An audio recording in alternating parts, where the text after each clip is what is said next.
मंडळ अधिवेशनात सिडकोचा ढिसाळ कारभार चव्हाट्यावर आलाय। सिडकोची 50,000हून अधिक घरं निकृष्ट दर्जाची आहेत असा गंभीर आरोप भाजप आमदार विक्रांत पाटलांनी लगावलाय। दोषी कंत्राटदारांना काळ्या यादीत टाका, नागरिकांच्या तक्रारी ऐकण्यासाठी यंत्रणा उभी करा, आमदार विक्रांत पाटील यांनी ही मागणी केली आहे।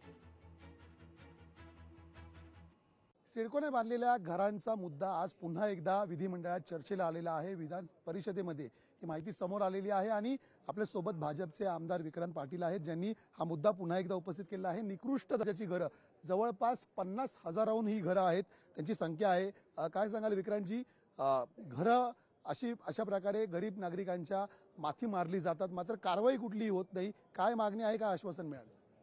यामध्ये नवी मुंबईमध्ये गोरगरीब जनतेला राहता यावं, मुंबईपासून जवळ राहता यावं, यासाठी राज्याचे मुख्यमंत्री देवेंद्र फडणवीस साहेब आणि राज्यातलं सरकार काम करतंय।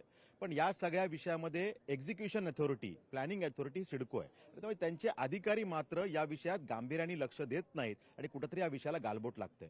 म्हणजे हजारो घरं या ठिकाणी तयार झाली, मागच्या 5-6 वर्षामध्ये 50-60 हजारांपेक्षा जास्त घरं तयार झाली, पण त्या घरांचा दर्जा हा मात्र त्या ठिकाणी चिंतेचा विषय झालेला आहे। आज सभागृहामध्ये हा विषय मी मांडला आणि आपण बघू शकता की अशा पद्धतीने जर का 3-4 वर्षामध्ये घरांची अवस्था होणार असेल, जर का ही अवस्था घरं गळतायत आणि नुसती बाहेरून गळत नाहीये, तर वरच्या मजल्यावरून खालच्या मजल्यावर पाणी धोधो गळते, अशा अनेक केसेस आहेत। सिडकोला ऐकायला वेळ नाही, सिडकोला फक्त नफेखोरीमध्ये त्यात इंटरेस्ट आहे आणि त्याच्यामुळे ईस्ट इंडिया कंपनीपेक्षा वाईट स्थिती या ठिकाणी सिडकोच्या अधिकाऱ्यांची झालेली आहे। त्यांनी मालकीच्या मानसिकतेतून त्या ठिकाणी वागतायत। त्यामुळे मी मागणी केली की हे कोण कंत्राटदार आहेत की जर का निकृष्ट दर्जाची घरं बांधतायत, त्यांच्या कामाचं ऑडिट व्हायला पाहिजे।